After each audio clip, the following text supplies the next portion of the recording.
Once again I welcome my dear students. बच्चों, आज हम बात करेंगे बहुत ही ज़्यादा इम्पोर्टेंट कंजक्शंस की। But however and although they often confuse the students which one and where to use one.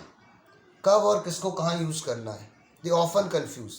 And let me make you very clear guys, questions on such conjunctions are often asked. बहुत बार इस पर questions पूछे जाते हैं, बहुत बार in every kind of exams, whether you attempt for an academic question paper or actually you attempt for a competitive question paper. हर तरह के एग्जाम में they are very very important, and speaking as well they are going to be used a lot. They have a very huge chunk of use in speaking in every kind of exams.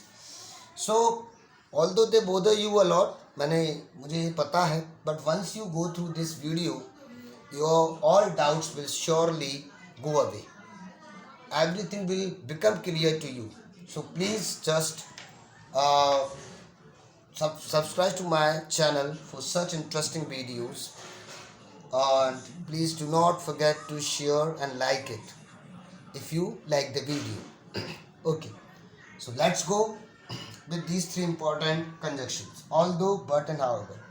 See guys, let me tell you a common thing between although and but. Both are conjunctions. Let me remind my words. Both are conjunctions, however is not a conjunction. Although और but he conjunctions होते हैं. ये दोनों words होते हैं जो conjunctions होते हैं, इनका यूज भी सिमिलर सेंस के सेंटेंसेस के साथ होता है। दोनों को यूज अपन करते हैं उस तरह के सेंटेंसेस को जोड़ने में विच हैव अ कॉन्ट्ररी और कॉन्ट्राडिक्टरी आइडिया, विच परसिस्ट अ कॉन्ट्राडिक्टरी आइडिया। यानी कि ऐसे स्टेटमेंट्स, ऐसे सेंटेंसेस जिनका एक्चुअली सेंस ऑपोजिट हो, आपस में सेम ना हो, पैरेलल ना हो, ऑल्दो दे आर ऑपोजिट। कैसे होना चाहिए? उल्टे होने चाहिए, ऑपोजिट होना चाहिए, तभी ऑल्दो और बट का यूज़ कर सकते हैं। तो ये तो मैंने बताई आपको कॉमन चीज़ है। अब मैं इनके डिफरेंसेस की बात करूँ तो ऑल्दो को अपन बेसिकली एक्चुअली जो हमारे पास दो क्लॉजेस होते हैं, एक होता है आपका मेन क्लॉज और एक होता है आपका सबऑर्डिनेट क्लॉज। तो ऑल्दो को यूज़ करते हैं अपन सबऑर्डिनेट क्लॉज के पहले। जैसे देखते हैं, although I don't like him but I agree to his proposal. Okay, हम यहाँ पे ऑल्दो के साथ येट का यूज करते हैं और नहीं भी करते हैं, इसलिए मैंने येट का यहाँ पे कोई इंपॉर्टेंस रखा नहीं। It's not necessary to use yet with although, बिना येट के भी कर सकते हैं, तो मैं बिना येट वाले ही बता रहा हूँ। Although I don't like him I agree to his proposal. तो this is your main clause. आपका जो सेकेंड मतलब बी वाला जो क्लॉज है, इट्स अ मेन क्लॉज, और जो पहला वाला क्लॉज है, ये वाला clause, it's a subordinate clause. Although is actually placed before subordinate clause. But की बात करें तो बट का यूज अपन करते हैं गाइस कौन से क्लॉज के पहले? मेन क्लॉज के एग्जैक्ट पहले।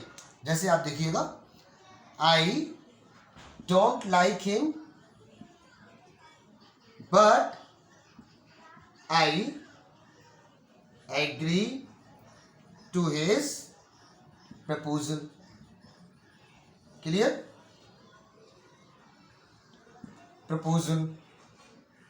सो मैं बट को कहाँ यूज कर रहा हूं? मेन क्लॉज के पहले। सो कभी भी आपको कोई डिफरेंस पूछे कि डिफरेंस क्या है, तो केवल यही डिफरेंस है बट और ऑल्दो में। आपको एग्जाम में अगर एरर करेक्शन में आता है, तो अगर एरर करेक्शन में सपोज मेन क्लॉज के पहले बट का यूज होना चाहिए था, बट ऑल्दो का दे दिया, तो सेंटेंस में एरर क्या है? ऑल्दो की जगह आप बट का यूज कर सकते हो, करोगे, ठीक है। या फिर ऑल्दो का यूज करके दे दिया या बट का यूज करके दे दिया उन्होंने आपके सबऑर्डिनेट क्लॉज के पहले, तो आप वहाँ बट को हटा के या रिप्लेस करोगे ऑल्दो से। यही एक डिफरेंस है दोनों में।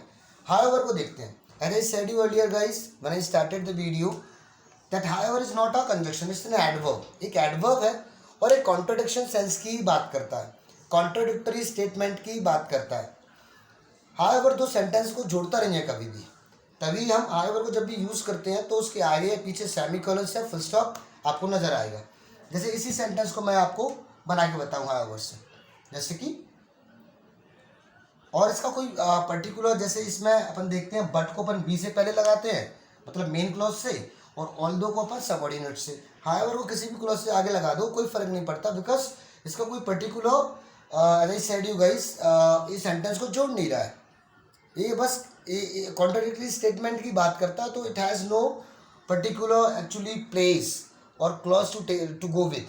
ओके, जैसे I don't like him, full stop लगाना पड़ेगा मुझे, तब मैं हाउएवर का यूज कर पाऊंगा। However I agree to his proposal. ठीक है, मैं इसको इस तरीके से भी लिख सकता था, I can begin a sentence with however I don't like him, ठीक है, और फुल स्टॉप लगा के मैं सेकंड सेंटेंस लिखता, I agree to his proposal.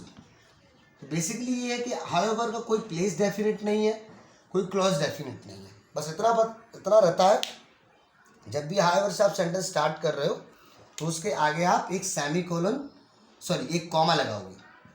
ठीक है, कॉमा लगाओगे तभी आप हाउएवर को आगे यूज़ कर पाओगे, है ना। लेकिन अगर ये सेंटेंस को कंप्लीट कर रहा है तो सेमीकोलन या फुल स्टॉप में लगाना पड़ेगा। ठीक है, बट को basically guys, but is non for beginning a sentence basically, but it not necessary, हम लोग बट को अपन बीच में भी यूज़ कर सकते हैं। So as you have seen guys, it's a very interesting topic. I am sure I would have been successful to actually explain you each and everything. And for such interesting video, you can subscribe to my channel, Fail English. Thank you for joining me, and I'll promise you to meet you again soon with the next video on different topics. You can suggest me on comment section the topic that you want me to teach you. Thank you guys. Thank you for joining me.